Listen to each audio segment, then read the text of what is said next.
लक्ष्मण महाराज दिगंबर शिवाचार्य महाराज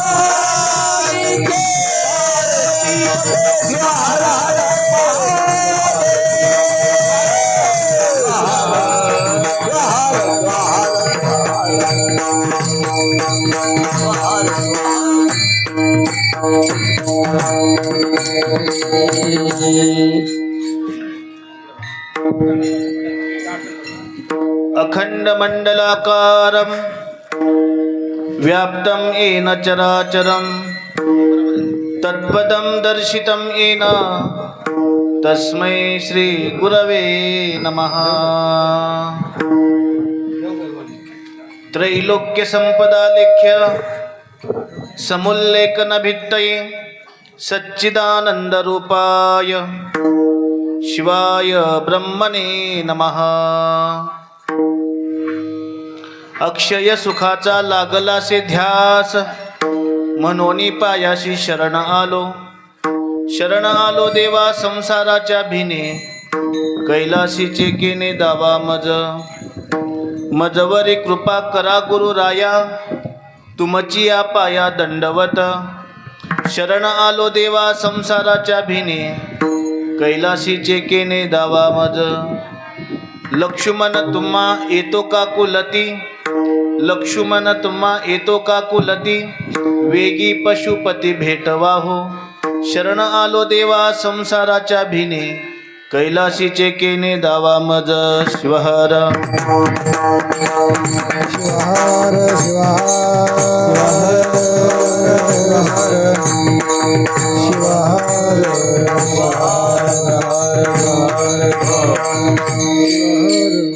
नागेंद्र हराय त्रिलोचनाय भस्मांगरागाय नमः शिवाय। नित्याय शुद्धाय दिगंबराय तस्मै नकाराय नमः शिवाय। अक्षय सुखाचा लागलासे ध्यास मनोनी पायाशी शरण आलो। शरण आलो देवा संसाराच्या भिने कैलासीचे केने दावा शिवहर शिवहर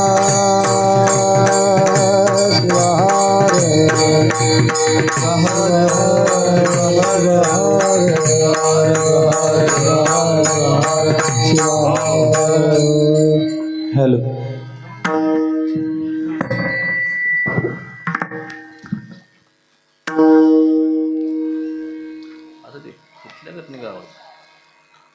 शिवहर शिवहर शिवहर शिवहर शिवहर शिवहर शिवहर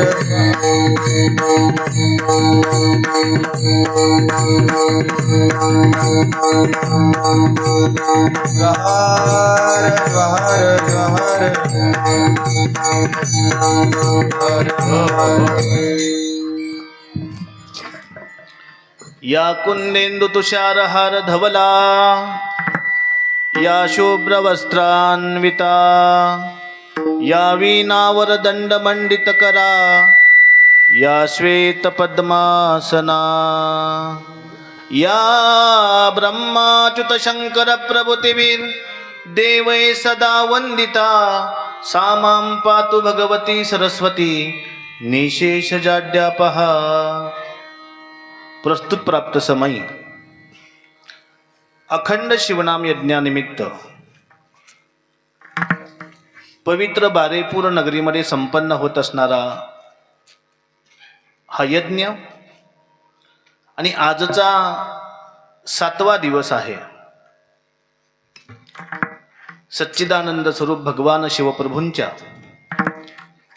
जगद्गुरु पंचाचार्यांच्या महाराष्ट्र ही संतांची भूमी आहे आणि म्हणून महाराष्ट्रातल्या सकल संतांच्या संत शिरोमणी मन्मथ माऊली वैराग्यमूर्ती शिवसंत लक्ष्मण महाराज जगज्योती महात्मा बसवेश्वर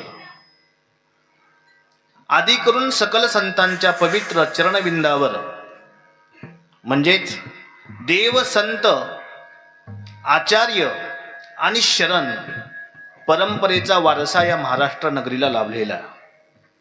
एवढंच नव्हे तर 3.5 शक्तिपीठांचा वारसा सुद्धा आपल्या महाराष्ट्र नगरीला लाभलेला आहे.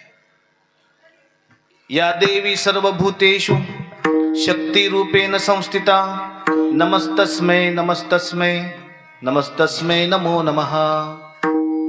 मनुष्याच्या जीवनामध्ये यश शक्तीशिवाय नाही आहे, पण ती शक्ती संसारातली नाही एवढं मात्र लक्षात ठेवा. ती शक्ती आहे ज्ञानशक्ती आहे, भक्ती शक्ती आहे असं सांगितलं गेलेलं आहे आपल्या सिद्धांत शिखामणी ग्रंथामध्ये. तो ग्रंथ आपल्याला सांगतो की मनुष्याच्या जीवनामध्ये इच्छा ज्ञानादी रूपेनं इच्छा नावाची शक्ती आहे, पण त्या इच्छेमध्ये किंवा त्या इच्छेला विशेषण असं दिलेलं आहे, ते ज्ञानाचं विशेषण असावं आणि त्या ज्ञानाच्या माध्यमातून भगवंताची प्राप्ती करता येते. वैराग्यमूर्ती शिवसंत लक्ष्मण महाराज या अभंगाच्या माध्यमातून जीवाला शिव कसा होता येईल आणि त्याकरता मार्ग कोणता आणि त्या मार्गामध्ये येणारा अडथळा कोणता याचं वर्णन या अभंगाच्या माध्यमातून केलेलं आहे. जीव आणि शिवाच्या मध्ये बंधन काय आहे तर मायेचं बंधन आहे.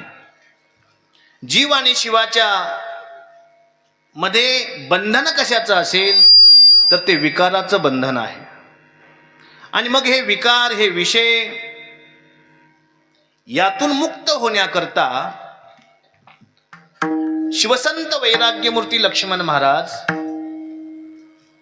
देवाला मागणी करतात की माझ्यामधला पशुधर्म निघून जावा आणि त्या ठिकाणी पशुपती नावाचा जो धर्म आहे तो मला प्राप्त व्हावा.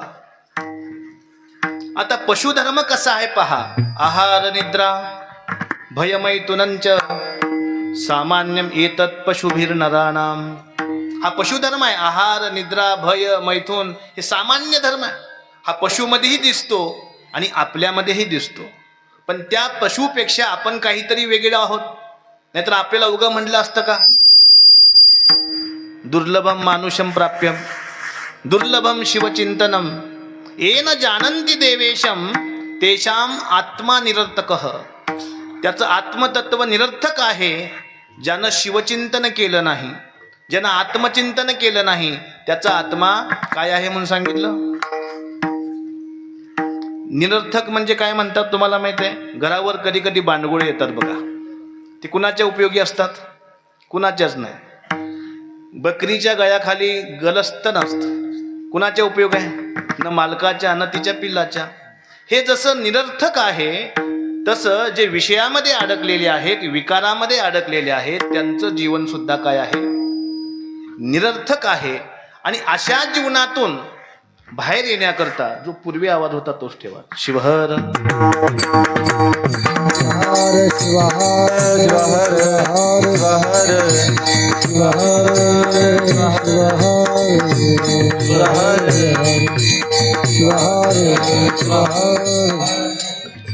मग अशा जीवनातून बाहेर येण्यासाठी उपाय सांगितलेले आहेत. अनेक प्रकारचे उपाय आहेत.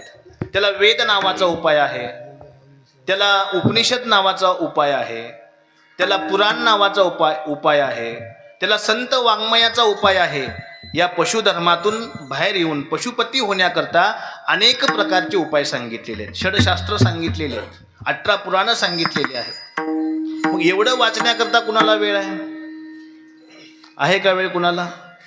आणि म्हणून या महाराष्ट्रामध्ये संतांनी तुमच्या आमच्यावर खूप मोठे उपकार केलेले आहेत.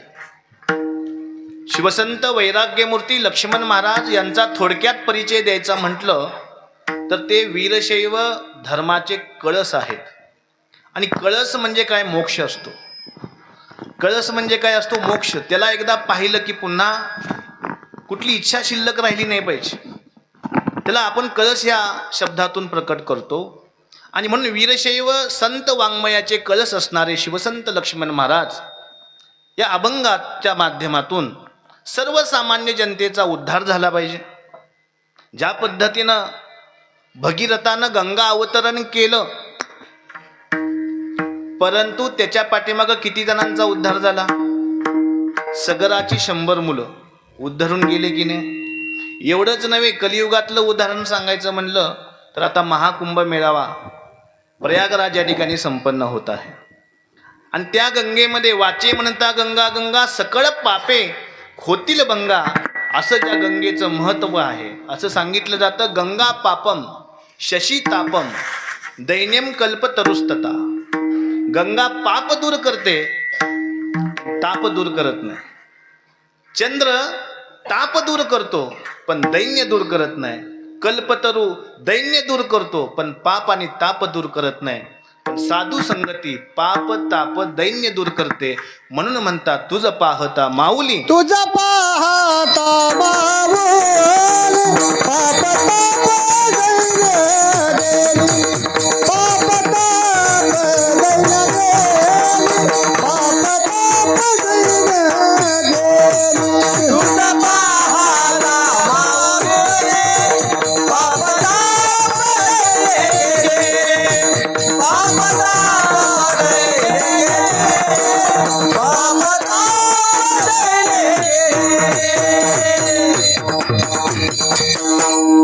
आणि म्हणून आमच्यासाठी संत चरण कसे आहेत? पाप ताप दैन्य दूर करणारे आहेत. आणि अशा संत अधिष्ठानावर विराजित असणारे शिवसंत वैराग्यमूर्ती लक्ष्मण महाराज यांचा चिंतनाचा हा अभंग. आता हा झाला उपोद्घात. खऱ्या अर्थानं आज आमचे परममित्र असणारे शिवभक्त परायण नागेशस्वामी कुरुंदवाडीकर यांचं कीर्तन होतं. त्यांचं कीर्तन आहे म्हणून एवढे जण आलेत बरं. इथं आल्यावर माया दिसली त्यांना, हा नागेश कोण आहे म्हणालेत. नागेशम दारुका वने, हे खऱ्या अर्थानं दारुका वन म्हणजे राक्षसांचं वन आहे. आणि एवढ्या वनामध्ये एवढ्या संख्येनं भगवंताचं नाव घेतोय, ह्याला सुद्धा भाग्यच लागतंय. शिवार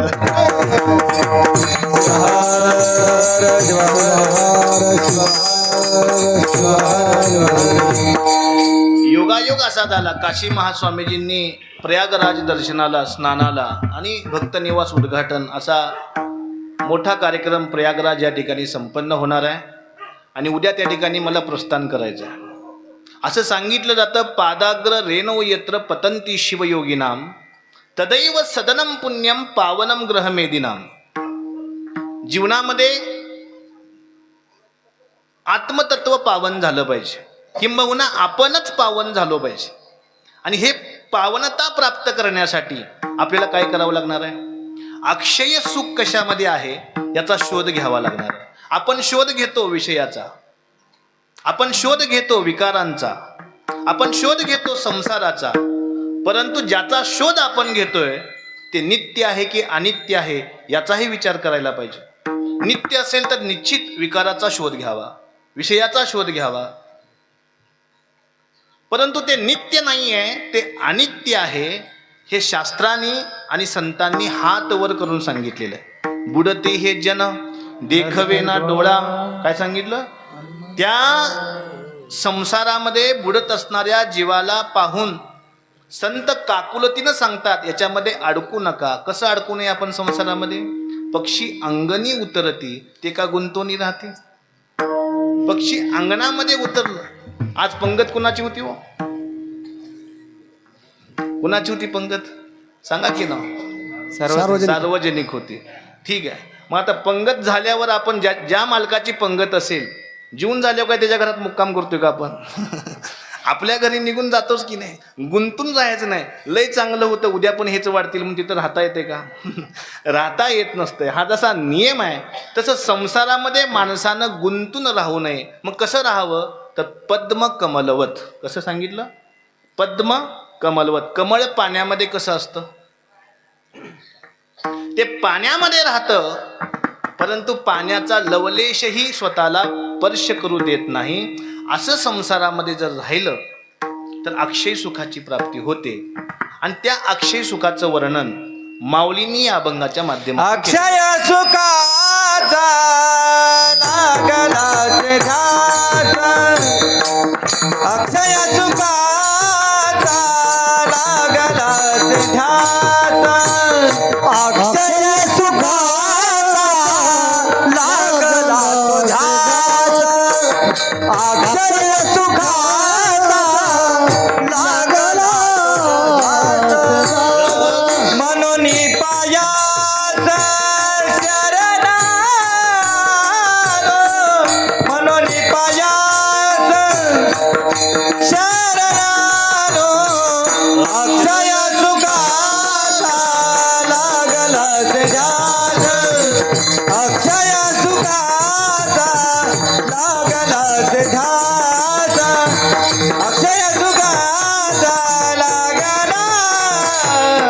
मनोनी पायाचा चरण आलो, मनोनी पायाचा चरण आलो.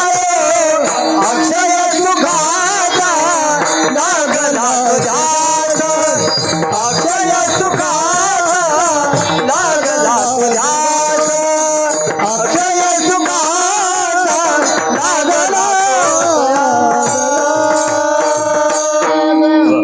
अक्षय सुखाचा लागलासे ध्यास, मनोनी पायाशी शरण आलो. संतांच्या पायावर शरण कशासाठी जावं? अक्षय सुखाचा लाभ व्हावा. मग मला सांगा, जगामध्ये या अक्षय सुख कशामध्ये दडलेलं आहे? या जगामध्ये अक्षय सुख दडले तरी कशामध्ये? तर आपण शास्त्राचा आढावा घेऊया. कशामध्ये दडले पहा. अक्षय सुख हे धर्मामध्ये दडलेलं आहे. मग धर्म काय? धारणात धार्यते इति धर्म. काय? आपण जे धारण करतो त्याला धर्म म्हणतात. मग वीरशैव धर्म हा जगाच्या पाठीवर सनातन धर्म आहे. आणि त्या धर्माचं ब्रीद वाक्य आहे, लिंग आमुचे जीवन, लिंग ब्रह्म सनातन. लक्षात ठेवा, लिंग आमुचे जीवन, लिंग हा आमचा धर्म आहे. मग या जगामध्ये तसे अनेक धर्म आहेत. प्रामुख्यानं पाहायला गेलं तर कोणता धर्म आहे? एक शैव धर्म आहे आणि एक वैष्णव धर्म आहे. प्रामुख्यानं हे दोन प्रवाह आहेत. आणि या प्रवाहामध्ये अनेक पंथ आणि संप्रदाय वाढत वाढत गेलेले आहेत. लक्षात ठेवा. मग शैवाचं अधिष्ठान काय आहे? हर. आणि वैष्णवांचं अधिष्ठान काय आहे? हरी. लक्षात ठेवा, हरी हा इकारांत पुल्लिंग शब्द आहे आणि हर अकारांत पुल्लिंग शब्द आहे. परंतु दोन्ही शब्दाचे अर्थ मात्र एक आहेत. हर कशाला म्हणावं? हरती पापम इति हरह. आणि हरी कशाला म्हणावं? हरती पापम इति हरिही. दोन्हीही तत्व जर पाप दूर करणारे असतील, ताप दूर करणारे असतील, दैन्य दूर करणारे असतील आणि आत्यंतिक सुखाची प्राप्ती करून देणार असतील, तर त्या दोन्ही तत्वामध्ये भेद आहे का? भेद नाही. देवामध्ये भेद नाही, हे सुद्धा अक्षय असणारी दृष्टी आहे. आणि देवामध्ये भेद आहे असं मानणं ही क्षय होणारी दृष्टी आहे. लक्षात आलं का मी काय म्हणतोय ते? पाण्यामध्ये किती काटे मारल्यावर मामा पाणी वेगळं होईल? होऊ शकत नाही. तसं तुम्ही आम्ही हर वेगळा आणि हरी वेगळा यासाठी अनेक प्रकारची जरी भांडणं केली, विवाद केले, तरी सुद्धा ते दोघं मात्र परस्परापासून वेगळी होत नाहीत. कारण रामेश्वराची स्थापना झाली त्यावेळी रावणावर विजय झाला. आणि गळ्यामधला दाह थांबला कधी हो? भगवान शंकराच्या गळ्यामधला दाह थांबला कधी हो? ज्यावेळी भगवंताचं देवानी नाव घेतलं त्या. बरोबर आहे. मग हे दोघांच्या मध्ये अभेद आहे. ही अभेद दृष्टी प्राप्त करणं कोणत्या मार्गानं? त्याला अक्षयी मार्ग म्हणतात. चंद्र किती जरी मोठा असला, समुद्र किती जरी मोठा असला, सूर्य किती जरी मोठा असला, तर त्याच्यामध्ये एक एक अवगुण आहे म्हणून सांगितलं.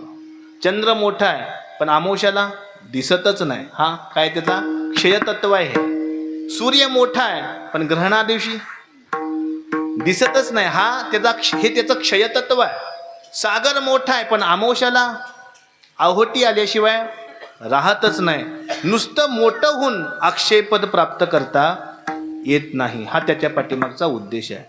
मोठंही व्हावं आणि अक्षयही पदाची प्राप्ती व्हावी याकरता काय करावं लागतं? तर सांगितलं, मनोनी पायाशी शरण आलो. मग पायावर शरण यावं लागतं. पायावर शरण कुणाच्या यावं? आपण संसाराच्या पायावर शरण येतो शक्यतो तो. पण सांगितलेलं आहे की संतांच्या पायावर शरण यावं. का शरण यावं? कारण संत अशी शीतलता आहे. संत हे तत्व इतकं शीतलता प्रदान करणार आहे. शास्त्रामध्ये त्याचं वर्णन आलेलं आहे. काय सांगतात? चंदनम शीतलम लोके चंदनात अपि चंद्रमा चंद्र चंदन योर मध्ये शीतला साधू संगती. साधू संगती काय आहे? अत्यंत शीतल आहे. साधू कसे आहेत? मार्टन जे ते तापहीन असणारा सूर्य म्हणजे साधू आहे आणि म्हणून त्यांच्या चरणावर शरण यावं असं अभंगाचं पहिलं शरणालो देवा शिवहर शिवहर शिवहर शिवहर शिवहर शिवहर शिवहर जशी तुम्हाला गाई आहे ना तुमच्यापेक्षा मलाही गाई आहे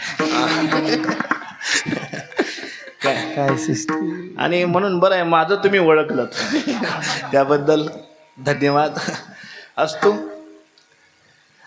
सांगण्याचं तात्पर्य असं आहे की संत पद हे अक्षय पद आहे आणि मग अक्षय या जगामध्ये धर्म आहे हे मी सांगत होतो. मग धर्माची आपण व्याख्या केली यतो अभ्युदय निःश्रेयस सिद्धीस धर्म.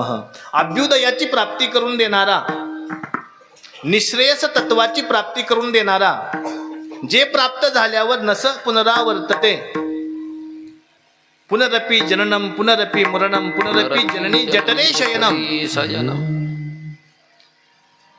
ते तत्व प्राप्त करून देणारा धर्म आहे. आणि मग त्या धर्मामध्ये 10 प्रकार सांगितले.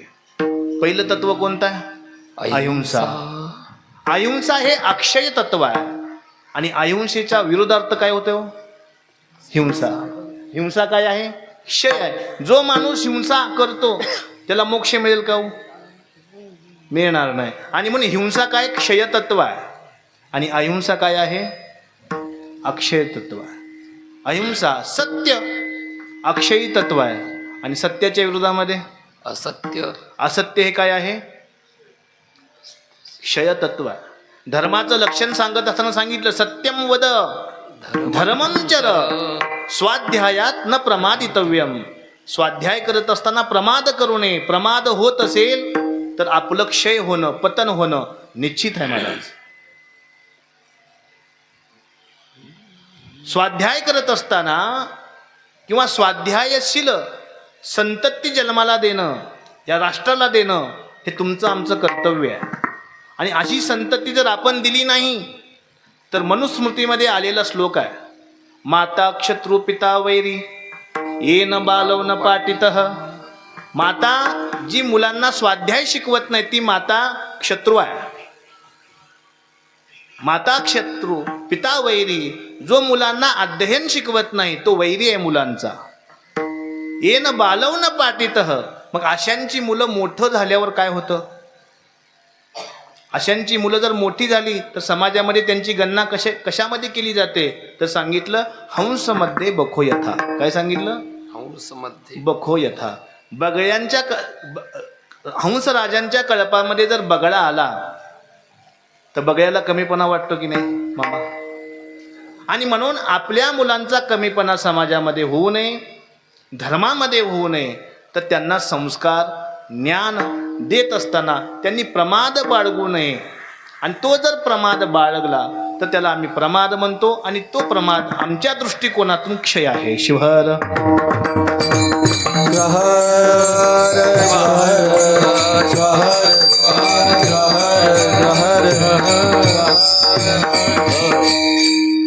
आणि अस्तेय म्हणजे काय? आता अस्तेय म्हणजे चोरी न कर. चोरी न करणे अस्तेय म्हणजे बरोबर आहे. चोरी न करणे म्हणजे अस्तेय आहे. पण आपण चोरी केल्याशिवाय राहतच नाही. मला वाटतं या ठिकाणी चोरी न केलेला एक तरी व्यक्ती असेल का? सापडणं अशक्य असं मला वाटतंय पण असू शकतात. कारण की आपल्यावर धर्माचे संस्कार आहेत गुरुवर्यांचे आशीर्वाद आहेत. निश्चित तशी माणसं समाजामध्ये आहेत म्हणून हे सर्व चाललेलं आहे. पण माऊलीने या ठिकाणी सांगितलेलं आहे अस्तेय नावाचा आपण जर धर्म धारण केला तर आपली वृत्ती चांगली होते. किंबहुना अस्तेय म्हणजे चोरी करणं. चोरी कुणाची करावी? वास्तविक पाहता चोरी कुणाचीच करू नये. आणि जर करायचीच असेल तर नामचिंतनाची चोरी करावी. करायचीच असेल तर ज्ञानाची चोरी करावी. करायचीच असेल तर भक्तीची चोरी करावी. करायचीच असेल तर कर्माची चोरी करावी. आणि ही जर चोरी केली तर आपलं जे स्वरूप आहे अक्षय स्वरूप ते आपल्याला दिसल्याशिवाय राहणार नाही. शिवहर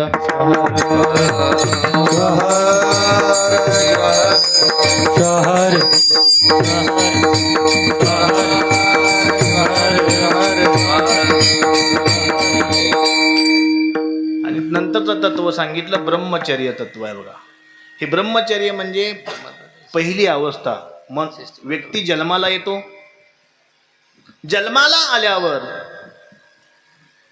वयाच्या 25 वर्षापर्यंत जी अवस्था असते त्या अवस्थेला काय म्हणतात? ब्रह्मचर्य. आणि ही अवस्था कुठं व्यतीत करावी, आपण कुठं घालवावी? तर संतांनी सांगितलं ही अवस्था कुठं घालवावी. कालिदास एका ठिकाणी रघुवंशामध्ये सांगतात, शैशवे अभ्यस्त विद्यानाम. ही अवस्था विद्या अध्ययन करण्यासाठी घालवावी, ज्ञान अर्जन करण्यासाठी घालवावी. पण ही अवस्था आपण घालवतो कुठं? बालकस्तावत क्रीडासक्त. कुठं घालवली आपण? क्रीडा खेळण्यामध्ये घालवली. पण संतांनी सांगितलं, आचार्यांनी सांगितलं, साहित्यकारांनी सांगितलं, वेद आगमांनी निगमांनी सांगितलं, अरे बालपण हे ज्ञानार्जन प्राप्तीसाठी आहे. बालपण व्यर्थ खेळोनिया गेले, बालपण व्यर्थ खेळोनिया गेले, बालपण व्यर्थ खेळोनिया गेले, बालपण व्यर्थ खेळोनिया गेले, नाही आठविले नाम तू, नाही आठविले नाही आठविले नाही आठविले.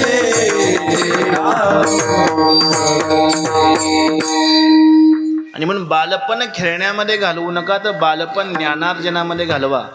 आणि म्हणून मदालासा नावाच्या मातेनं पाळण्यामध्येच मुलांना ब्रह्म महावाक्याचा बोध दिला होता आणि ते मुक्त झाले. आपली आई पाळण्यामध्ये कोणता बोध देते?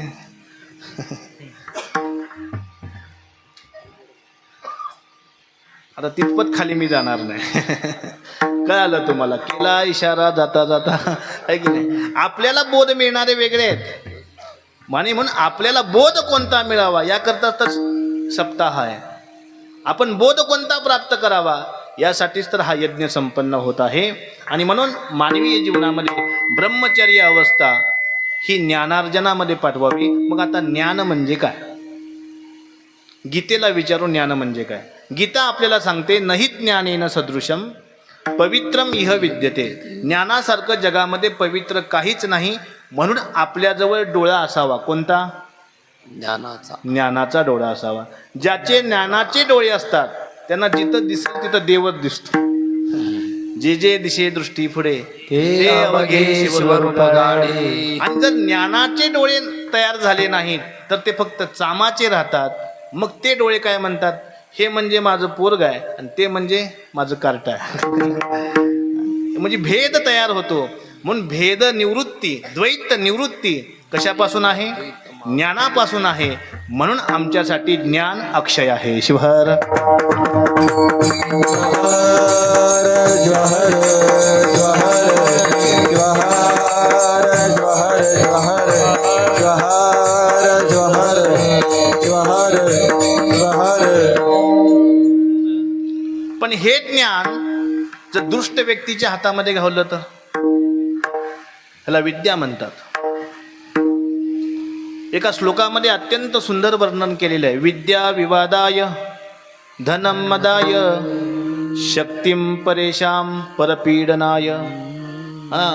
दुष्ट व्यक्तीच्या हातामध्ये विद्या सापडली, दुष्ट व्यक्तीच्या हातामध्ये धन सापडलं आणि दुष्ट व्यक्तीला बळ मिळालं तर समाजाचं वाटोळं होतं. दुष्ट व्यक्तीच्या हातामध्ये विद्या आली तर विद्या विवादासाठी वापरली जाते. दुष्ट व्यक्तीच्या हातामध्ये धन आलं तर ते धन मद निर्मिती करतं. दुष्ट व्यक्तीच्या हातामध्ये जर बल आलं तर काय होतं? विद्या विवादाय धनम मदाय शक्तिम परेशाम परपीडनाय. ती परपीडा दिल्याशिवाय राहणार नाही. आणि म्हणून या मानवीय जीवनामध्ये आपल्याला विद्या विवादासाठी वापरायची नाही, धन मदासाठी वापरायचं नाही, आणि शक्ती परपीडा देण्यासाठी वापरायची नाही. याकरता पुराणाचा अभ्यास असावा लागतो. शास्त्राने असं सांगितलेलं आहे की तुम्हाला 18 पुराणं वाचता नाही आली तर चालतील, पण 2 तत्व मात्र अंतःकरणामध्ये ठेवा, म्हणजे अक्षय सुखाची प्राप्ती होईल. कोणती तत्व? अष्टादश पुराणेषु व्यासस्य वचनं द्वयम् परोपकाराय पुण्याय पापाय परपीडनम्. परपीडा देऊ नका, निश्चित भगवंताची प्राप्ती आहे. सदैव परोपकार करा, आणि त्या परोपकाराला आम्ही दया नावाचा धर्म म्हणतो. शिवहर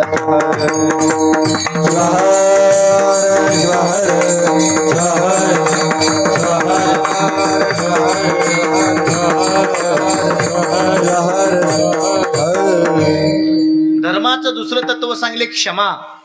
एक संत होते महाराज, नदी किनारी बसले आणि त्यांच्या दृष्टीला एक विंचू पाण्यामध्ये बुडत होता हे दिसलं.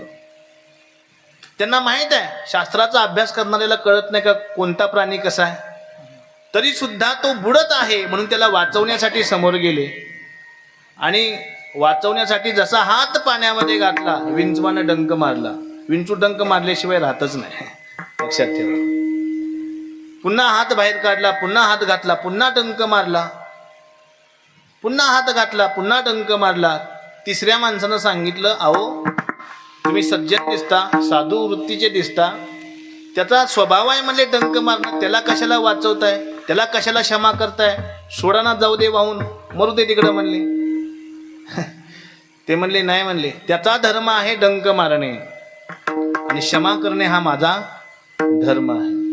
वाचवणे हा माझा धर्म आहे, क्षमा करणे हा माझा धर्म आहे. आणि हा सर्वात मोठा धर्म कशामध्ये असेल तर क्षमया धरित्री. या धरतीमध्ये तो हा गुण सर्वात मोठा आहे. त्या धरतीवर आपण चांगलंही कृत्य करतो आणि वाईटही कृत्य करतो. धरती काय बोलते का? म्हणजे क्षमा. आपण क्षमा करायला शिकलं पाहिजे, पण आपण क्षमा करायला शिकतो का? घरामध्ये क्षमा नावाचं तत्व नांदतं का हो आपल्या? 2 मिनिटं चहा लेट येऊ दे, बायकोची ऐशी की तैसी आहे की नाही? पूर्ण खानदान त्या ठिकाणी येतं. परंतु सांगितलं की बाबा क्षमा करायला शिकलं पाहिजे. क्षमा हा सर्वात मोठं औदार्य आहे. एखाद्याला मारणं खूप सोपं आहे, पण एखाद्याला क्षमा करणं ही सर्वात मोठी शक्ती आहे. आणि ही शक्ती जर आपल्याला प्राप्त झाली तर धर्म आपल्याला प्राप्त होतो. शिवहर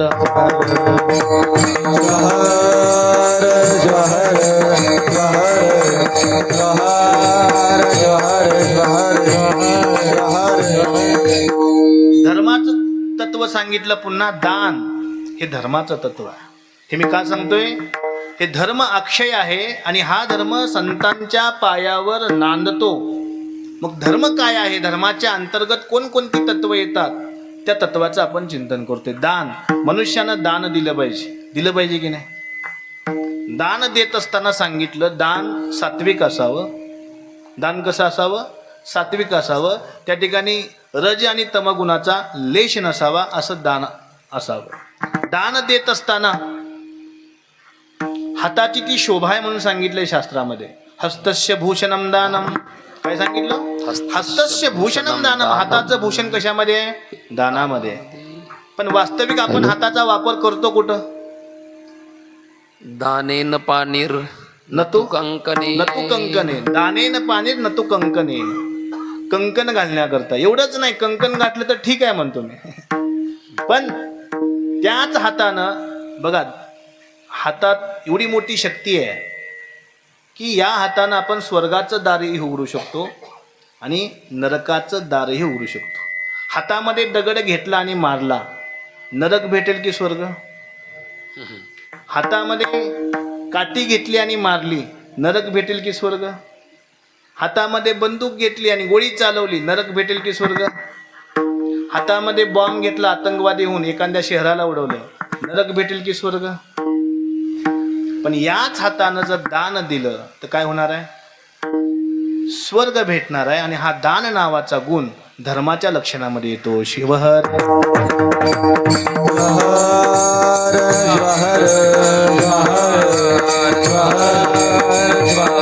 दुसरा गुण सांगितलं पूजा. पूजा, दानम पूजा, जपोध्यानम पूजा. पूजा कशी करावी? शिवपुराणामध्ये आलेला एक श्लोक आहे. असारे खलु संसारे सारम एतत् चतुष्टयम. ह्या 4 तत्वाची आपण पूजा केली पाहिजे. असारे खलु संसारे सारम एतत् चतुष्टयम काश्याम वासः सताम संगः गंगांब शिवपूजनम. यामधला शिवपूजन अत्यंत महत्वाचं आहे. शिवपूजन कसं करावं? पंच उपचाराची पूजा आहे, दश उपचाराची पूजा आहे, षोडश उपचाराची पूजा आहे. ही जरी पूजा आपल्याला जमली नाही तर काया वाचा मनसा इंद्रियेनं त्या भगवंताचं नामचिंतन करणं ही सुद्धा एक प्रकारची पूजाच आहे. आणि या पूजेच्या माध्यमातून मनुष्याचं अंतःकरण शुद्ध होतं. आणि ज्या ठिकाणी अंतःकरण शुद्धता असते त्या ठिकाणी भक्तीचा उदय होतो. मग ही भक्ती काय करते? महिम्न स्तोत्रामध्ये वार्तिकी नावाची टीका आमच्या काशिकानंद सरस्वती स्वामीजींनी लिहिलेली आहे. आणि त्यामध्ये त्यांनी भक्तीचं लक्षण सांगितलं. मोक्ष साधन सामग्र्याम भक्तिरेव गरीयसी. मोक्ष साधनाच्या पाठीमागं भक्ती ही गरीयसी म्हणजे सर्वात मोठं साधन आहे. आणि ते साधन पूजेच्या माध्यमातून आपल्याला प्राप्त होतं. म्हणून पूजा हा धर्माचं अंग आहे. शिवहर ज्वहर ज्वहर ज्वहर ज्वहर ज्वहर. आणि व्यवहारामध्ये पूजा कोणाची करावी? आतिथ्यम शिवपूजनम प्रतिदिनम मिष्टान्न पानम रही. अतिथी पूजा सुद्धा आपल्याला महान बनवते. आणि म्हणून म्हणतात अतिथी देवो भव. बरोबर आहे. अतिथीचा करा सन्मान हो, अतिथीचा करा सन्मान हो, हे अतिथीचा करा सन्मान हो, अतिथीचा करा सन्मान. अन्नदान करा योग हाती बरा, अन्नदान करा योग हाती बरा, अन्नदान करा योग हाती बरा, अन्नदान करा योग हाती बरा. अतिथीचा करा सन्मान हो, अतिथीचा करा सन्मान हो, अतिथीचा करा सन्मान हो, अतिथीचा करा सन्मान. अतिथीचा सन्मान आपण केला पाहिजे. आणि अतिथी सन्मान एक प्रकारची ती काय आहे? पूजाच आहे. पूजा कुणाची करावी? आजच्या काळामध्ये पूजा कुणाची करतात? करूच नाही म्हणाले. पूजा करण्यासाठी अनेक पद्धती सांगितलेल्या आहेत. पूजामध्ये आता यज्ञ विधान आलेलं आहे बघा. यज्ञ विधान आलेलं आहे. यज्ञ कशासाठी करावा? यज्ञाचं विधान आहे. एकतर सृष्टीमध्ये वेळेवर पाऊस पडावा यासाठी यज्ञ विधान सांगितलेलं आहे. प्रजन्यात भवती प्रत्येक व्यक्तीला व्याधी आहे 9 ग्रहांची. आणि कलियुगामध्ये 10वा ग्रह म्हणजे दामाता दशमम ग्रह जावई. अशा 10 ग्रहांची व्याधी आहे. आणि त्या व्याधी आपल्याला प्राप्त होऊ नयेत याकरता काय करायला लागतात? यज्ञाच्या माध्यमातून त्या त्या देवतेंना तृप्त करावं लागतं, प्रसन्न करावं लागतं. याकरता यज्ञ विधान सांगितलेलं आहे. आणि त्या यज्ञ विधानाबद्दल अक्षरम नैव जानामी हाजी हाजी पुनः पुनः. अक्षर आपल्याला माहित नाही. वेदाचं अक्षर माहित नाही, आगमांचं अक्षर माहित नाही, निगमांचं अक्षर माहित नाही. आणि धाडस करायचं की यज्ञ आम्ही मान्य करणार नाही. अहो देवता आहुती स्वीकारतात अग्नीच्या माध्यमातून. लक्षात आलं की आपण देवाला नैवेद्य नेऊन दाखवतो की नाही? पूर्वीच्या काळामध्ये, आता करतात की नाही मला माहित नाही नागेश महाराज. पूर्वीच्या काळामध्ये देवाला जो नैवेद्य दाखवला जायचा तो अग्नीमध्ये टाकला जायचा. वा आजही करतात. का? कारण देव अग्नीच्या माध्यमातून आहुती स्वीकारतात. आणि त्याला आपण काय म्हणतो? उदरभरण नव्हे जाणी जे यज्ञ कर्म. एवढंच नव्हे, आपल्या उदरामध्ये वैश्वानर नावाचा अग्नी आहे. कोणता? वैश्वानर नावाची देवता आहे. अहम वैश्वानरो भूत्वा प्राणीनाम देह आश्रित. प्रत्येक प्राण्याच्या उदरामध्ये वैश्वानर नावाची देवता आहे. आणि त्या देवतेला जी आपण आहुती देतो त्याला सुद्धा यज्ञ म्हणतात. एवढंच नव्हे, आपण चुलीवर जे अन्न शिजवतो तो सुद्धा एक प्रकारचा यज्ञच आहे. मग आता यज्ञ करू नका म्हणणाऱ्या मंडळीने उद्यापासून कच्चच खायला चालू केलं पाहिजे, आहे की नाही? आणि म्हणून माणसानं बोलावं, पण विचार करून बोलावं, बरोबर आहे. आणि तो विचार आम्हाला संतांच्या चरणावर मिळतो आणि त्यांनी त्या धर्माच्या अंतर्गत पूजा विधान असं सांगितलेलं आहे. शिवहर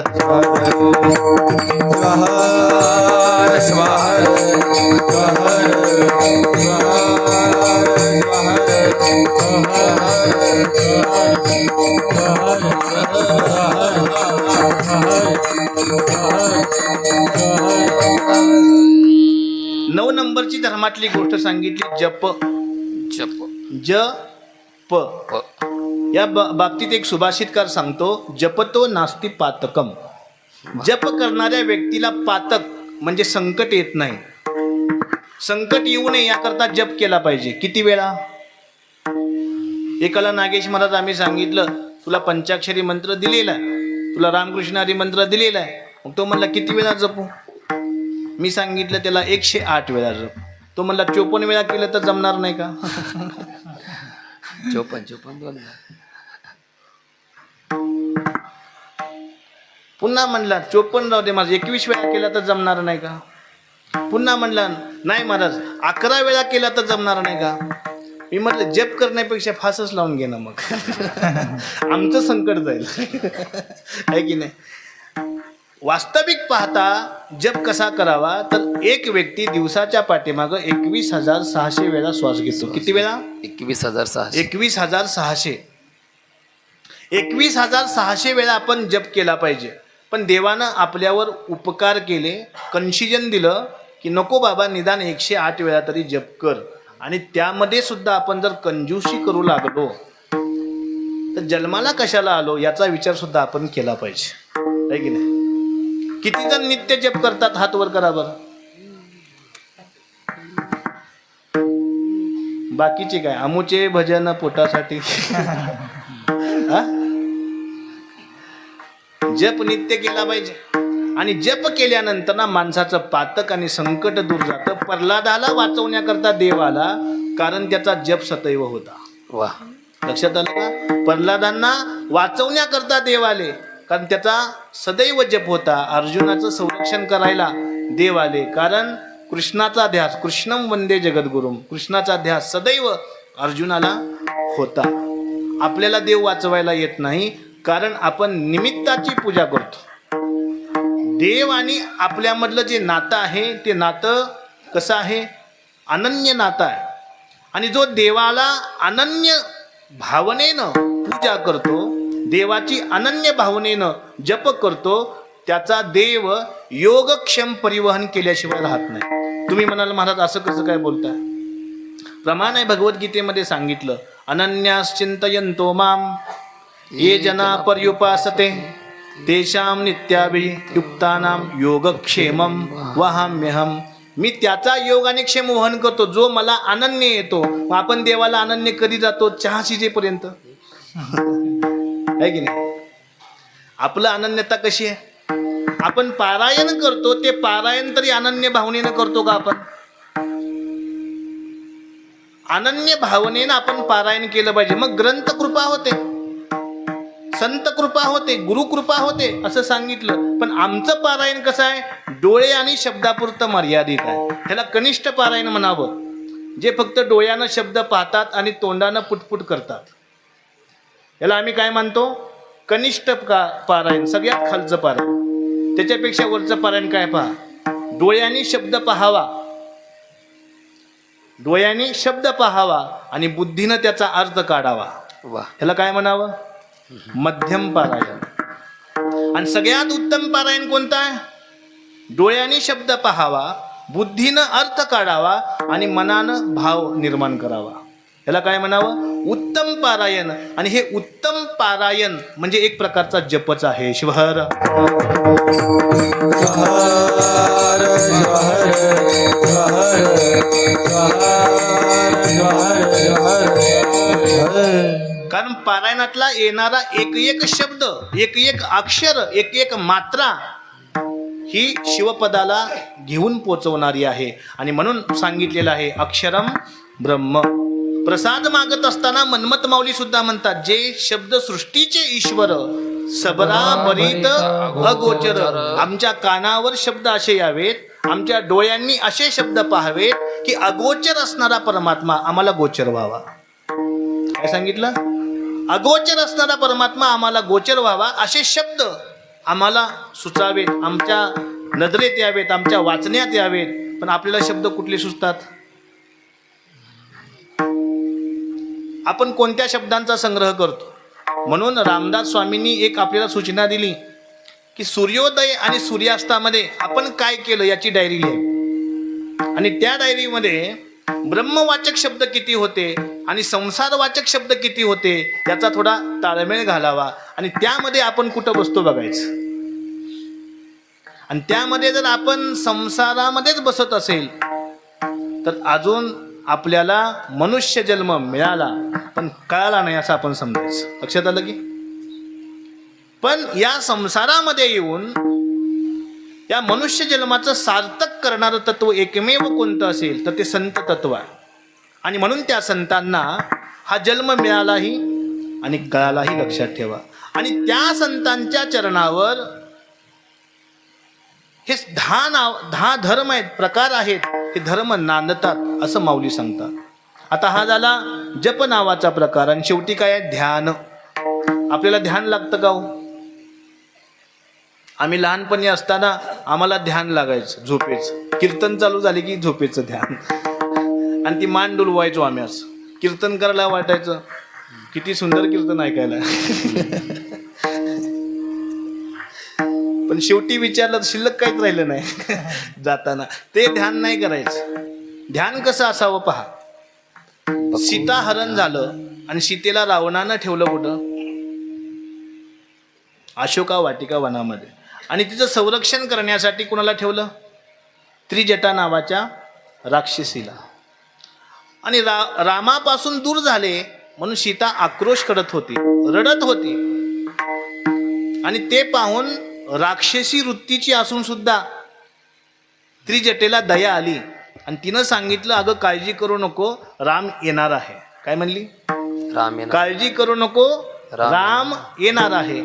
तरी सुद्धा तिचं रडणं थांबना. पुन्हा म्हणाली ती, अगं काळजी करू नको, राम येणार आहे, तुला सांगते ना. मग सीता म्हणाली, राम येणार आहे यासाठी मी रडत नाही. तिनं डोक्यालाच हात लावला. कुणाशी बला पडला म्हणले. मग कशासाठी रडते म्हणले? तर तिला जवळ बोलवलं आणि समोरचं एक झाड दाखवलं. म्हणले त्या झाडावर एक भिंगोरी आहे बघ म्हणले. त्या भिंगोरीचं स्मरण ती आळी करत आहे भीतीच्या पोटी. आणि ती आळी त्या भिंगोरीचं इतकं स्मरण करायली की ती आळी काय होऊन गेली? भिंगोरी होऊन गेली. तशी माझी अवस्था आहे. राम माझ्या दूर असल्यामुळं मी रामाचं एवढं चिंतन करायले आणि मी जर राम झाले तर आपत्ती निर्माण होईल.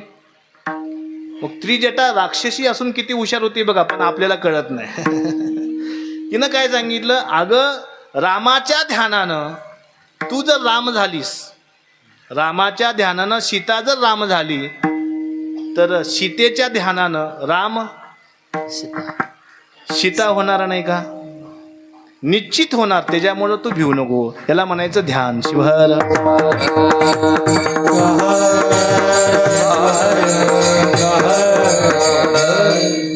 ध्यानासंदर्भामध्ये दुसरं एक सांगितलंय शास्त्रामध्ये. विद्यार्थ्याची 5 लक्षणं सांगितलेली आहेत. त्या लक्षणामध्ये एक लक्षण आहे बकोध्यानम. काय सांगितलेलं आहे? ध्यान कसं असावं? बगळ्यासारखं असावं. म्हण बगळ्यानं चोच पाण्यात घालावी आणि शिकार सापडू नये. शक्यच नाही हो. हा, एक वेळ कोळ्याला सापडणार नाही पण बगळ्याला सापडल्याशिवाय राहत नाही, असं ध्यान असावं. म्हणून सांगितलं बकोध्यान. शिवहर ज्वहर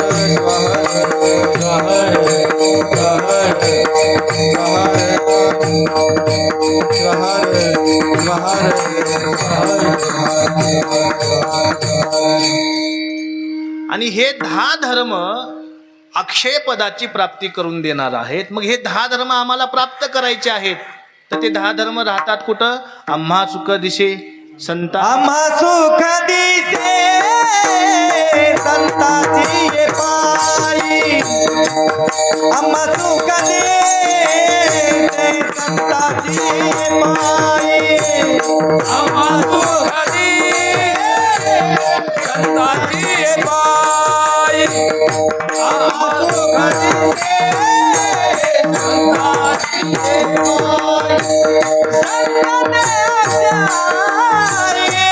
आम्हा सुख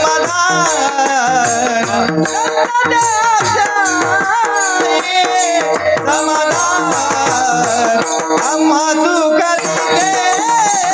संताची पायी.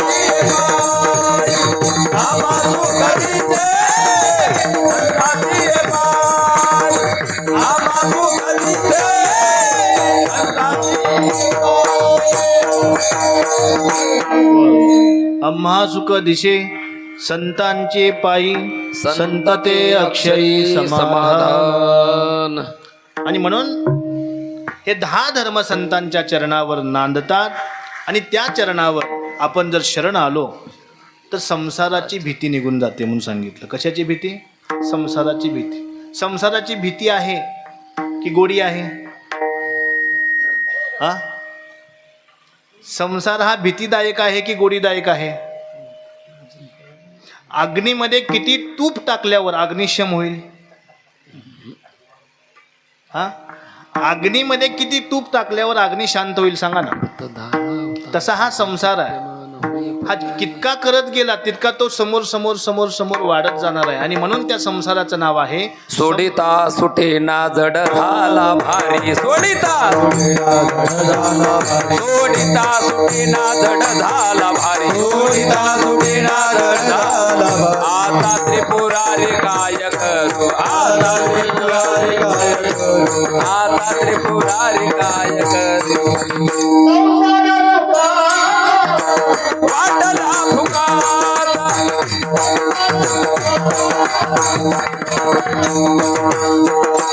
संसार सुखा. वाटला फुकारा संसार सुखा. वाटला फुकारा. श्री भारत वा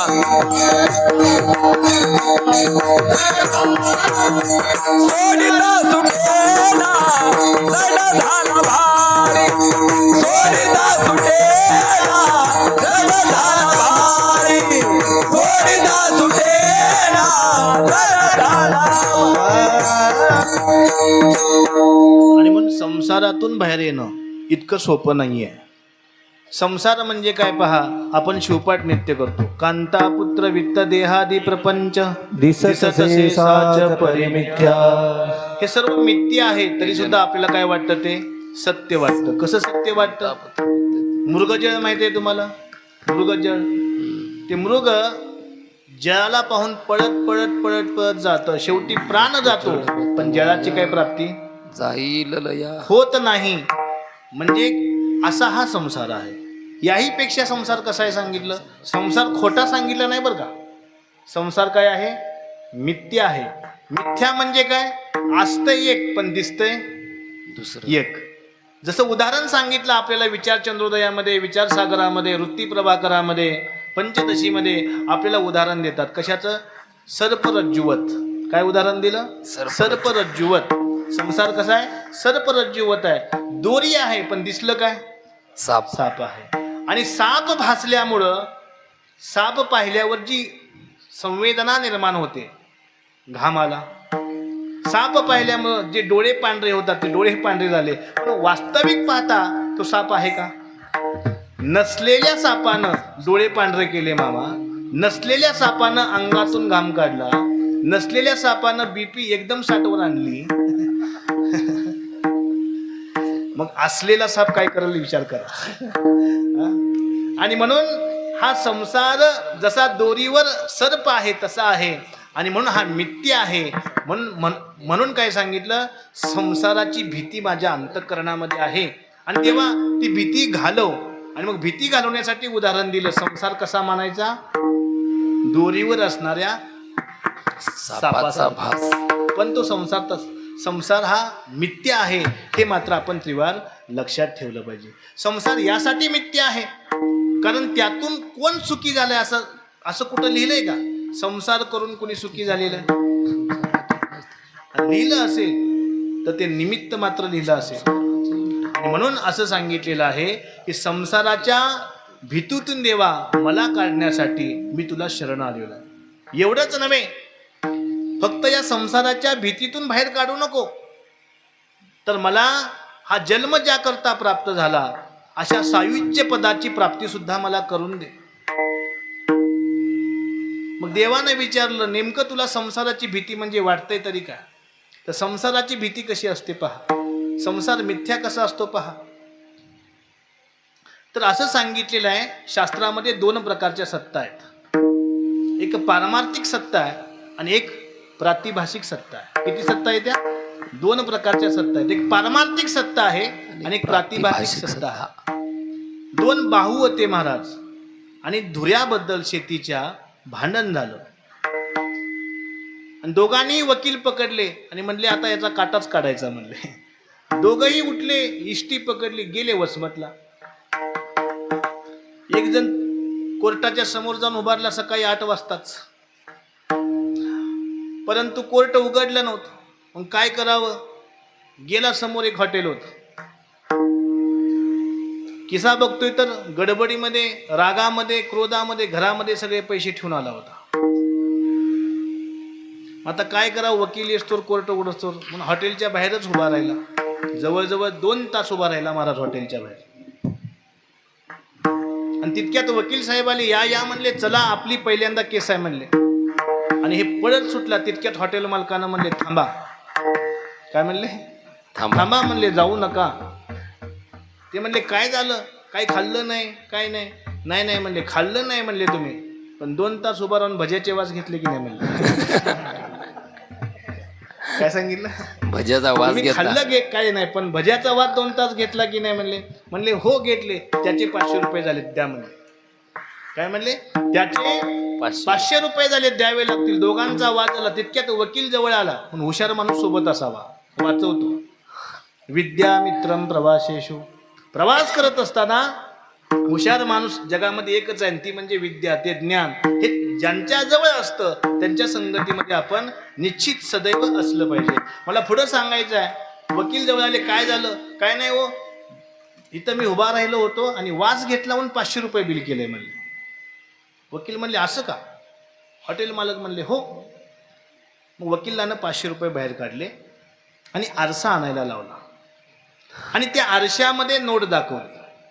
मग मला सांगा, आरशातल्या नोटनं पोट कुणाचं भरलंय का? नाही. हा, आरशामधल्या नोटनं पोट कुणाचं भरलंय का? ते मग हॉटेल मालक म्हणाला, आरशातली नोट कामाची नाही. तसं त्यानं सांगितलं की मग नुसत्या वासानं पोट भरत नाही. तसा हा संसार आहे. तुम्ही किती जरी भोगायला गेला, भोगान भुंगते वयमेव भुगता, तुम्ही संपाल, परंतु हे विषय संपत नाही. शास्त्रानं सांगितलेलं आहे, आशा तृष्णा न मरई, मर मर गया शरीर. आशेच्या तृष्णेच्या पाठीमागं आपण लागलो, त्या सदैव तरुणी राहणाऱ्या आहेत, पण आपण मात्र म्हातारे होऊन मरणार आहोत. म्हणून त्याच्या पाठीमागून लागू नका. अभंगाचं 2रं चरण. शरणालो देवा संसाराच्या भेरी, शरणालो देवा संसाराच्या भेरी, शरणालो देवा संसाराच्या भेरी, शरणालो देवा संसाराचा भेने कैलासीचे केले दावा माझे कैलासीचे केले दावा कैलासीचे केले दावा कैलासीचे केले दावा शरणालो देवा संसाराच्या शरणालो देवा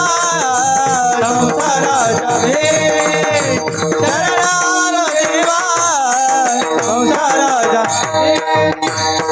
हे शरणालो देवा संसाराच्या कैलासीचे केले दावा माझा कैलासीचे केले दावा माझा शरणालो देवा संसाराच्या भेने कैलासीचे केले गावा माझा कैलासीचे केले गावा शरण आलो देवा संसाराच्या भिनी कैलास कैलाशीचे केने धावा मज. केने म्हणजे सुख. सुख आपल्याला पाहायचं आहे तर मग धर्म धारण करा. आणि म्हणून तो धर्म संतांच्या चरणावर आहे, म्हणून संतांच्या चरणावर आपल्याला धर्म भेटतो आणि तो धर्म आपल्याला अक्षय सुखाची प्राप्ती करून देतो. आणि हा धर्म प्राप्त करण्यासाठी गुरुकृपा होणं अत्यंत महत्वाचं आहे. गुरुकृपा ही केवलम. या धर्माच्या प्राप्तीसाठी केवळ आणि केवळ कुणाची कृपा पाहिजे? गुरुची गुरुकृपा. असं म्हणल्या आमचे बोपडे म्हणले गुरुकृपाच का? तर सांगितलं बाबा, मुकम करोती वाचालम पंगुम लंगयती गिरिम. अहो मुका बोलू शकतो, रेड्यामुखी वेद बोलवले की नाही, ही गुरुकृपाच आहे ना. पुढे जाऊन सांगितलं पांगळा डोंगर चढू शकतो. गिरी म्हणजे पर्वत, पांगळा डोंगर चढू शकतो. आणि म्हणून गुरुकृपा केल्यानंतर ना अशा पद्धतीचा चमत्कार होऊ शकतो. कारण काय? तर त्याच्या पाठीमागं कारण सांगितलं की त्या ठिकाणी कर्तुम अकर्तुम अन्यथा कर्तुम नावाच्या शक्ती असतात. आणि त्या शक्ती करण्यासाठी ती कृपा व्हावी लागते. आणि ती कृपा कुणावरही होत नाही. तद विज्ञानार्थ, ते विज्ञान जाणण्याकरता आपल्याला त्या ठिकाणी शरण जावं लागतं. आणि मग आपण शरण गेल्यावर आपल्याला ती अवस्था प्राप्त होते, ते ज्ञान प्राप्त होतं, ती भक्ती प्राप्त होते, ते कर्म प्राप्त होतं. पण शरण जाणं अत्यंत महत्वाचं आहे. आपण शरण जातो का? आणि गेलो तर कसं जातो? बरेच जण मामा देवाचं दर्शन करतात, पण देवाच्या चरणाला पाहण्यापेक्षा देवाच्या चरणावर काय चढलं याला बघत बसतात. लक्षात आलं का? अनेक जण देवालयामध्ये जातात. मी बरेच जण तिरुपतीला जाऊन आले की मी प्रत्येकाला विचारतो, तिरुपती गेलता का? हो गेलतो म्हणले. काय पाहिलं? काय सोनं आहे म्हणले. मला अजूनही कुणी म्हणलं नाही काय पाय काय पाय आहेत. कारण त्याला कालच नाही. पायते तारक पायते तारक पायते तारक पायते तारक पायते तारक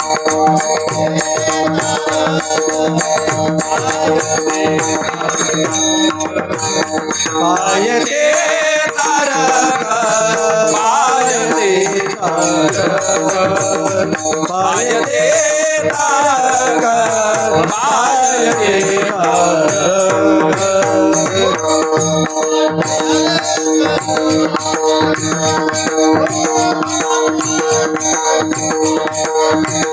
हे भवाने हरक सद्गुरुनाथ भवाने हरक सद्गुरुनाथ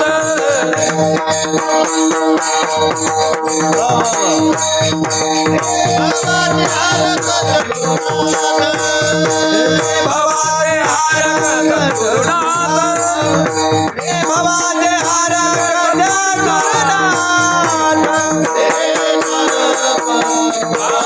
पायते तारक पायते तारक पायते तारक पायते तारक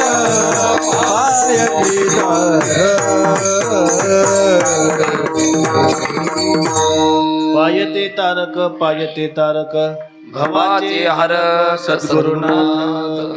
सद्गुरू म्हणजे कोण आहे? ज्ञानोबा माऊली आपल्याला सांगतात सद्गुरूचं लक्षण, गुरु तेथे ज्ञान, ज्ञानी आत्मदर्शन, आत्मदर्शने समाधान असणे. हे आपल्याला समाधान देणारं तत्व म्हणजे कोण आहे? गुरु तत्व आहे. आणि म्हणून माणसाच्या जीवनामध्ये गुरु झाला पाहिजे. ज्याच्या जीवनामध्ये गुरु झाला नाही त्याचं जीवनच सुरू झालं नाही. एक जण म्हणला माझ्याजवळ 100 एकर जमीन आहे, मला गुरु करायची काही गरज आहे?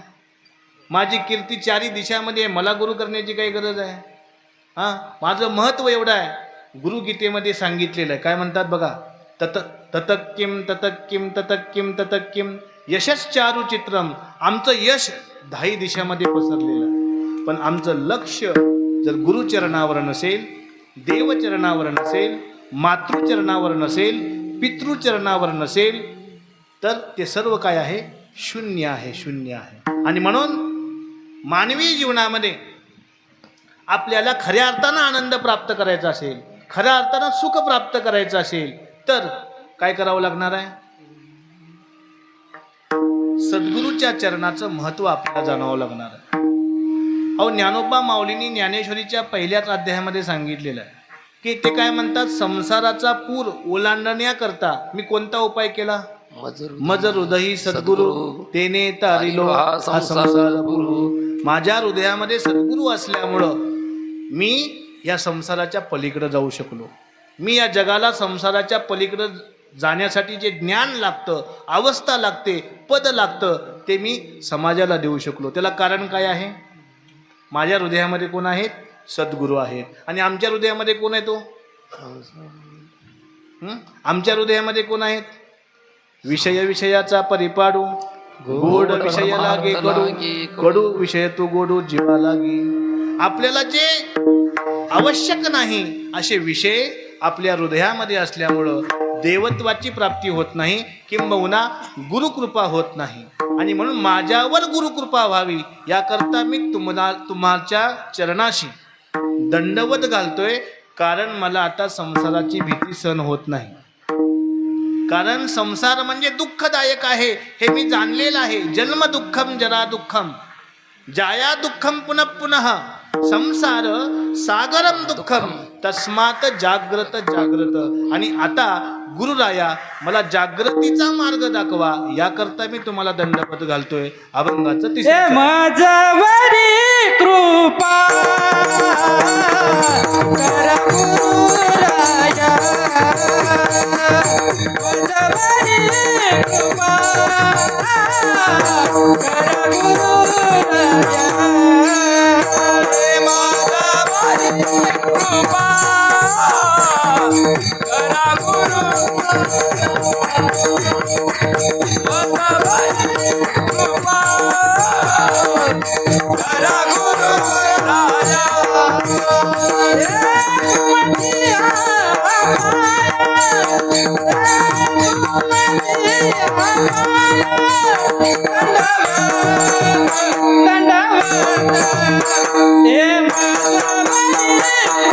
माझ्यावरी कृपा करा गुरुराया,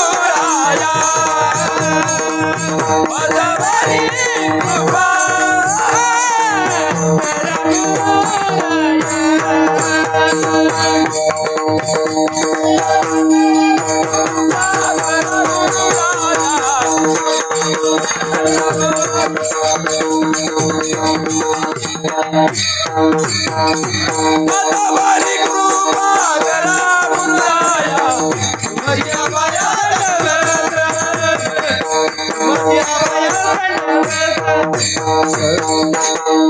मजवरी कृपा करा गुरुराया, तुमची या पाया दंडवत.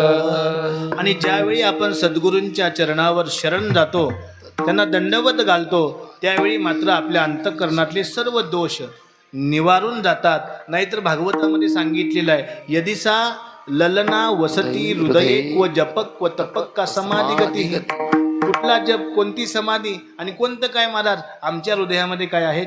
विषय आहेत. आणि ते विषय काढण्याचं काम ज्ञान नावाची कुऱ्हाड करते. काय करते? ज्ञान नावाची कुऱ्हाड करते. आणि ती कुऱ्हाड कुणाच्या हातात आहे? सद्गुरूंच्या हातात आहे.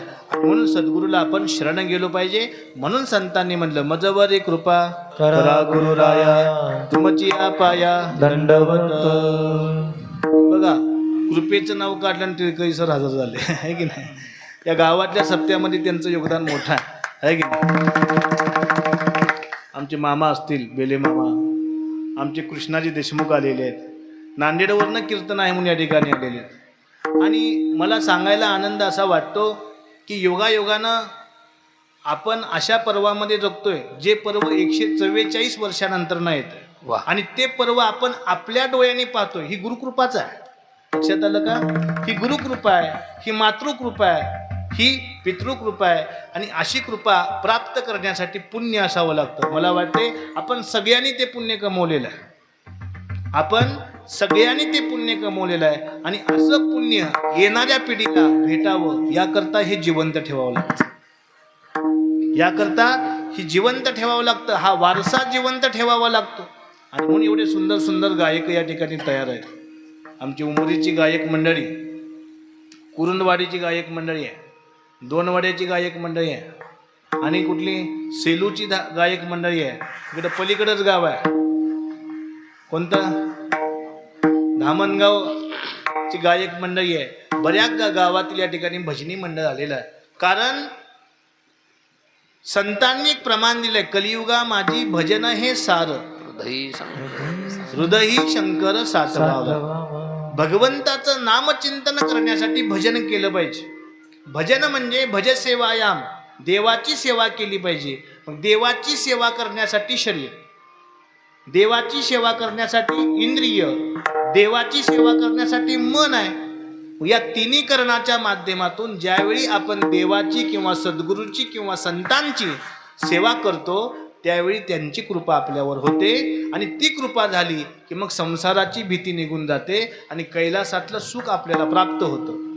यालाच विचार चंद्रोदयामध्ये सांगितलं, आत्यंतिक दुःखाची निवृत्ती आणि परमानंदाची प्राप्ती. यालाच कैलासाचं सुख असं म्हणतात. आणि हे तुम्हा आम्हाला प्राप्त व्हावं याकरता संत काय करतात बघा, आपल्यासाठी काकुलती करतात. काकुलती करणं म्हणजे काय? आपली आई म्हणते की रे, वसमतला चाललास, मठात जाऊन जाऊन ये बरं, गुरुकृपा व्हायला पाहिजे. ते म्हणते जातो की, पुन्हा थोडं चाललं की, वसमतला चाललायस, मठात जाऊन ये बरं. एकदा म्हणलं ठीक आहे, दोनदा म्हणलं ठीक आहे, तिसऱ्यांदा म्हणलं ते काय करतं, चिडचिड करतं की नाही. अशी किती जरी चिडचिडी या संसारातल्या जनांनी केली तरी सुद्धा संत रागवत नाहीत, चिडत नाहीत, क्रोधी होत नाहीत. कारण त्यांची एक इच्छा आहे की माझ्या डोळ्यापुढं येणारा या विश्वातला प्रत्येक घटक हा काय झाला पाहिजे, पशुपती झाला पाहिजे. पशु म्हणजे बर्फासारखी अवस्था आहे आणि पशुपती म्हणजे पाण्यासारखी अवस्था आहे. लक्षात घ्या. एका ठिकाणी महादेव प्रभू म्हणतात, महादेव म्हणे जेवी जलगार विराजिया नीर जैसे तैसे. पशु म्हणजे जीवासारखी अवस्था. जीवासारखी अवस्था म्हणजे काय आहे? बर्फ. जीव म्हणजे कोण आहे? बर्फ आहे. आणि शिव म्हणजे कोण आहे? पाणी आहे. आता बर्फाला पाणी होण्यासाठी संस्कार द्यावा लागेल. बर्फाला जर अग्नीवर ठेवलं तर काय होतो? अग्नी हा संस्कार आहे. तसं या जीवाला पशुपती नावाचा धर्म शिकवला तर हा जीव शिव झाल्याशिवाय राहत नाही असं म्हणून सांगितलं. काय सांगितलं? पशुपती नावाचा धर्म. मी तुम्हाला सांगितलं पशुपती नावाचा धर्म कोणता आहे? आपण धर्माची 10 लक्षणं पाहिली की नाही? अहिंसा, सत्य, अस्तेय, ही जी धर्माची 10 लक्षणं आहेत, त्या 10 लक्षणाच्या माध्यमातून आपल्याला पशुपती होता येतं. ही 10 लक्षणं आपण धारण करत नाही. आपण वाचतो, आपण ऐकतो, पण आमच्या संतांना सांगतात ऐकिले ते धरा ध्यानी. आपण जे ऐकतो त्याला आपण ध्यान केलं पाहिजे. एक जण म्हणला, महाराज लय वर्ष शेतामध्ये कष्ट करतोय पण म्हणावं तसं उत्पन्न येणार. परमरश्यामध्ये एक चिंतन केलेलं आहे. काय चिंतन केलेलं आहे पहा. काय चिंतन आहे की आपल्याला जर योग्य वस्तूची प्राप्ती करायची आहे, ज्याकरता जन्म झाला त्या वस्तूची प्राप्ती करायची आहे, तर काय करावं लागेल? श्रवण मनन निधिध्यासे साक्षात वस्तू भेटे विश्वासी. आपण श्रवण केलं पाहिजे. ठीक आहे, आम्ही श्रवण करतो पण मनन करत नाही. श्रवण मनन करतो पण निधिध्यासन करत नाही. इथून घरामध्ये जायचं तर अभंग कोणता होता कीर्तनातला माहित नसतो आपल्याला. आहे की नाही? ही आपली अवस्था आहे. हे कधी बदलणार आहे? आपण जे श्रवण करतो त्याचं मनन केलं पाहिजे, मननाचं निधिध्यासन केलं पाहिजे. गुरुला तोच शिष्य आवडतो कोणता? शिष्यामध्ये 2 प्रकार असतात महाराज. एक सुपासारखा शिष्य असतो आणि एक चाळणीसारखा शिष्य असतो. चाळणीमध्ये किती पाणी भरल्यावर चाळण भरेल मामा? आयुष्य जाईल पण चाळण भरणार नाही. असे शिष्य काय आपल्याला परवडत? त्याचंही बलं नाही ना आपलंही बलं नाही, उगाच वेळ वाया. आहे की नाही? असे शिष्य आपल्याला नको. शिष्य कसा असावा? सुपासारखा असावा. जे जे त्यानं ग्रहण केलेलं आहे त्यानं नंतर ना काय करावं? त्याचं मनन आणि निधिध्यासन म्हणजे त्याला पाकडावं. जे योग्य आहे ते धारण करावं आणि हृदयी शंकर साठवावा. तो शंकर पदाचा, त्या परमात्मा पदाचा आनंद घ्यावा आणि त्या परमात्मा पदाला आम्ही पशुपती असं म्हणतो. अभंगाचं शेवट. लक्ष्मण तुझा येतो का कुलती, लक्ष्मण तुझा येतो का कुलती, लक्ष्मण तुझा येतो का कुलती, लक्ष्मण तुझा येतो का कुलती, लक्ष्मण तुझा येतो का कुलती, लक्ष्मण येतो का कुलती, लक्ष्मण येतो का कुलती, लक्ष्मण येतो का कुलती, वेगी पशुपती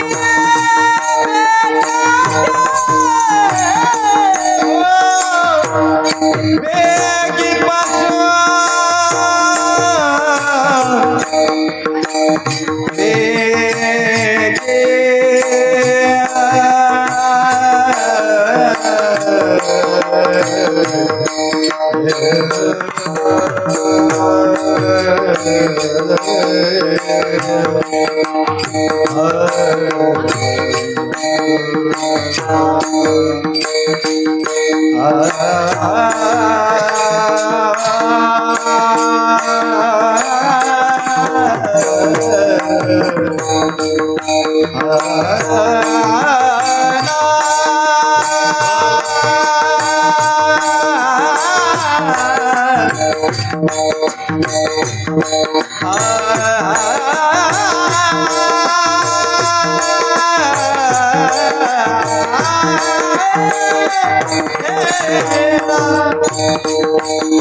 लक्ष्मण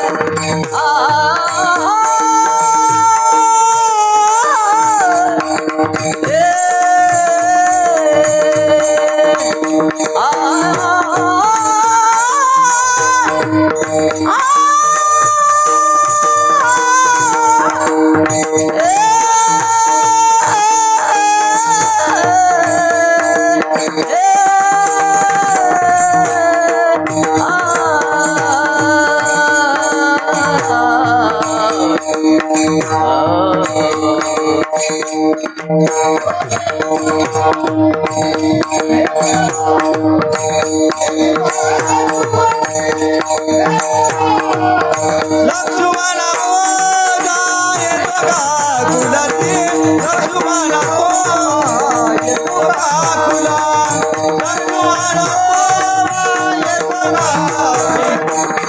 काकुली करणार लक्ष्मण तुम्हा येतो का कुलती वेगी पशुपती भेटवा हो. दोन धर्म आहे, सामान्य आणि विशेष. सामान्य धर्मामध्ये सर्व योनीमधील जीव जगतात. मग ते जादज, श्वेदज, अंडज, उद्भिज हे सर्व जीव सामान्य धर्मामध्ये जगतात. पण जारज नावाचा जो जीव आहे त्याला मात्र एक विशेष विवेक दिलेला आहे. राजहंस पक्षी काय करतो? दुग्धक्षीर न्याय आहे. दुग्धक्षीर न्यायाप्रमाणे पाण्यामध्ये किती जरी दूध टाकलं तर त्याला दूधच पिता येते. हा विवेक राजहंसाला आहे आणि तो विवेक संतांच्या सानिध्यात गेल्यावर आपल्याला प्राप्त करता येतो. म्हणून आले मजवरी कृपा करा गुरुराया तुमची या पाया दंडवत. आणि ती कृपा झाली आमच्यावर आणि म्हणून आम्ही सामान्य धर्मातून विशेष धर्माकडे आलो. आणि त्या विशेष धर्माला आम्ही काय म्हणतो? धर्म. आणि त्या धर्माची 10 लक्षणं आज आपण या ठिकाणी पाहिली, त्याच्यावर चिंतन केलं. म्हणजे पशुपती होण्यासाठी काय करावं लागतं? धर्म धारण करावा लागतो. एक जण म्हणला, मामा धर्म धारण नाही केल्यावर काय होईल? मी त्याला एक उदाहरण दिलं. आपण कशामध्ये बसलोय? मंडपामध्ये बसलो, बरोबर. हा मंडप कशावर आधारित आहे? या ठिकाणी असणाऱ्या बांबूवर, बरोबर. मग या बांबूचा, या काठीचा धर्म काय आहे? कठीणत्व. काय धर्म आहे? कठीणत्व. कठीणत्व हा या काठीचा धर्म आहे. आणि या काठीनं आता विचार केला, आपण आपला धर्म सोडून द्यायचा. आणि यांनी जर धर्म सोडून दिला, आपलं कीर्तन, तुमचं ऐकणं, तुमचं गायन करणं होईल का? काहीच होणार नाही. या ठिकाणी काय होणार आहे? गोंधळ होणार आहे. एवढ्या चांगल्या कामामध्ये व्यत्यय आणला, विघ्न आणलं, मग आपण या बांबूचं काय करू? जळतन द्या म्हणतील भंगाराला.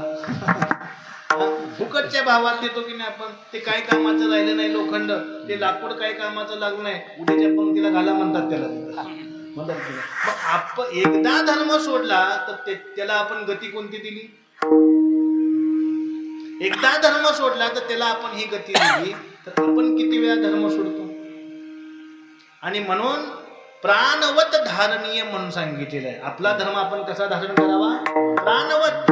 आपल्या प्राणासारखा आपण आपला धर्म धारण केला पाहिजे. आणि असा धर्म धारण केला की पशुपती भेटल्याशिवाय राहत नाही. त्याला म्हणतात धर्मो रक्षिती रक्षितः. असा हा अभंगाचा प्रतिपाद्य विषय आहे. चिंतन माझं झालेलं आहे. सुंदर असं नियोजन तुम्ही केलेलं आहे. अखंड शिवनाम सप्ताह कमिटी यांना मार्गदर्शन करणारे आमचे शिवभक्तपरायण नागेश स्वामी कुरुंदवाडीकर, आमचे टिळकरी सर असतील, आमचे बेली मामा असतील, आणखीन या गावातील ज्येष्ठ मंडळी असतील, आपल्या मार्गदर्शनानं हा सप्ताह अत्यंत सुंदर चालू आहे.